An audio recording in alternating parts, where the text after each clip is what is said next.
नमस्ते, स्वागत है आपका हमारी नई वीडियो में। तो इस वीडियो में हम देखेंगे यूज़ मेमो रिएक्ट हुक को। तो यहाँ पे इन्होंने लिखा है useMemo is a React hook that lets you cache the result of calculation between री-रेंडर्स।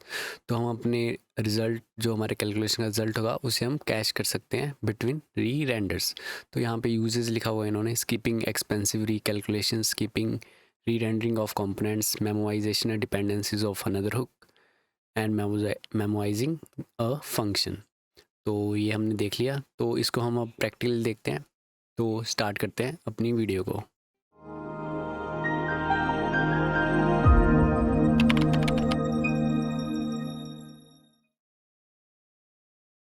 हम आ चुके हैं अपने वीएस कोड में। तो यहाँ पे मैंने कुछ कोड लिख रखा है। मैं इसको समझाता हूँ मैंने क्या लिख रखा है। तो मेरे पास एक कंपोनेंट है ऐप और उसके अंदर मेरे पास दो स्टेट्स हैं, नंबर एंड डार्क। एंड इसके पास मेरे पास डबल नंबर है जो कि मेरा नंबर को डबल करता है, स्लो फंक्शन। और स्लो फंक्शन हमारा यहाँ पे लिखा हुआ है। इसमें कंसोल लॉग किया हुआ है कॉलिंग स्लो फंक्शन। एंड मेरे पास फोर लूप है जो कि बहुत बड़ी है, जिसके कारण मेरा फंक्शन स्लो हो रहा है और उसके बाद ये नंबर को डबल कर रहा है। उसके बाद मेरे पास थीम स्टाइल्स हैं जो कि चेंज होता है डार्क से। एंड उसके बाद मेरे पास ये सिंपल इनपुट टैग है जिसमें मेरा नंबर है जो कि मैं चेंज कर सकता हूँ। उसके बाद चेंज थीम है, बटन है मेरे पास जिससे मैं थीम को चेंज कर सकता हूँ। और मेरे पास यहाँ पे डिव है जिसमें मैंने थीम स्टाइल लगा रखी है और इसमें डबल नंबर आता है।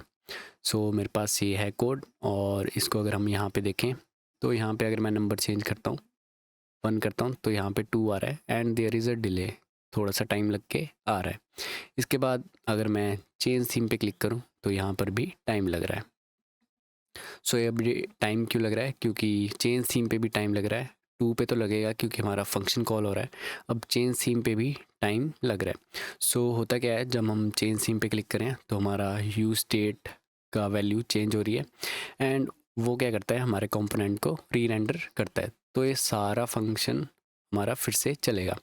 इसमें जो हमारा स्लो फंक्शन है वो भी फिर से चल रहा है। तो चेंज थीम करने पे भी हमारे ये स्लो फंक्शन चल रहा है जो कि हमारे कंपोनेंट को स्लो कर रहा है। तो यहाँ पे स्लोली हमारी थीम भी स्लो चेंज हो रही है क्योंकि यहाँ पे ये वाला फंक्शन भी हमेशा चल रहा है जब भी मैं अपने यूज स्टेट की वैल्यू को चेंज कर रहा हूँ।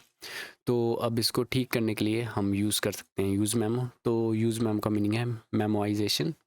एंड इसका बेसिकली क्या मतलब है, कैशिंग द वैल्यू। हम कैश कर सकते हैं वैल्यू ताकि हमें रिकम्प्यूट ना करनी पड़े वैल्यू बार बार।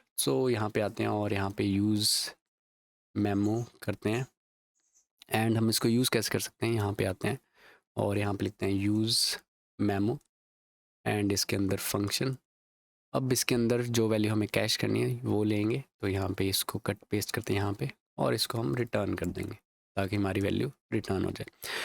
अब यूज़ मेमो भी यूज़ इफेक्ट की तरह यहाँ पे डिपेंडेंसीज लेता है। तो यहाँ पे हमारी सिंपल डिपेंडेंसी है नंबर।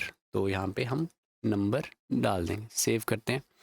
अब मैं अगर नंबर चेंज करूँ तो नंबर पे तो सेम ही ले आएगा, बट अगर मैं चेंज थीम पे क्लिक करूँ तो मेरी थीम अब इमीडिएटली चेंज हो रही है।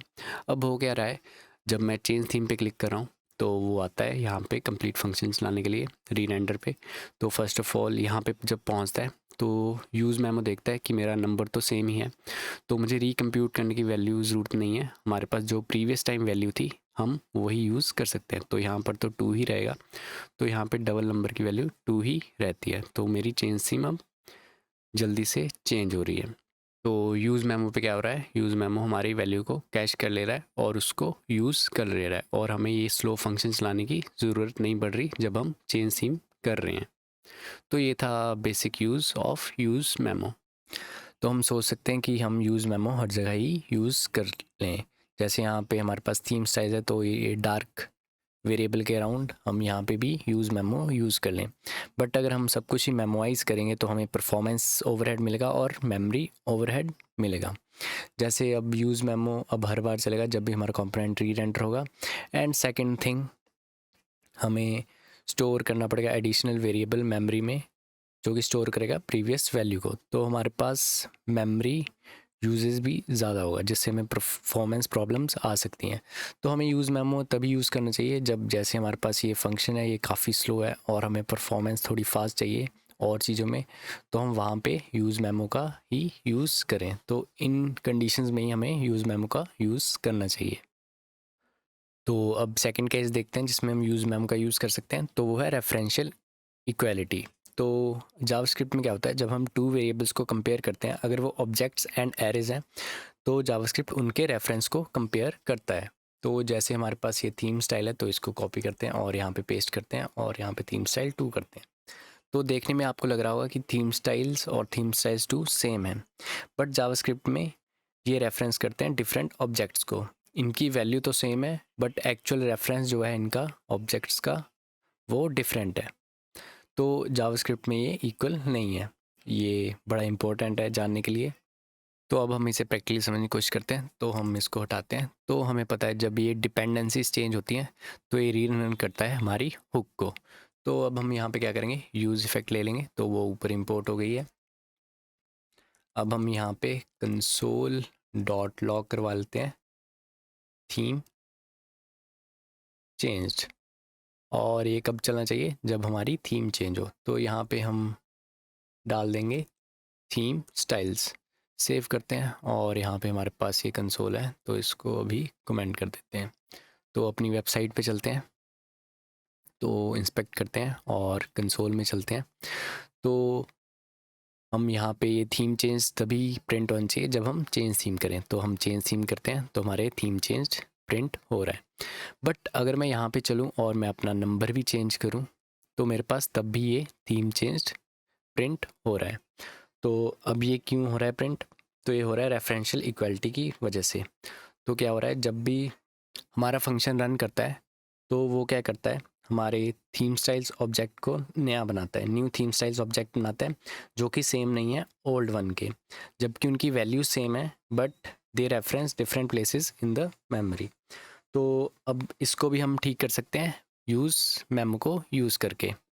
तो अब हम यहाँ पे क्या करेंगे, यहाँ पे हम यूज़ करेंगे यूज़ मेमो को। सो यहाँ पे करते हैं यूज़ मेमो और इसके अंदर हम ये फंक्शन ले लेते हैं और इसको कट करते हैं और यहाँ पे रिटर्न कर देंगे हम इस ऑब्जेक्ट को। और ये कब चेंज होगा, जब डार्क वेरिएबल चेंज होगा। तो यहाँ पे हम डार्क डाल देंगे। तो रिफ़्रेश करते हैं और अब अगर मैं चेंज थीम पे क्लिक करूँ, तो मेरा थीम चेंज क्लिक आ रहा है, बट अगर मैं नंबर चेंज करूँ, तो हमारे पास थीम चेंज प्रिंट नहीं हो रहा।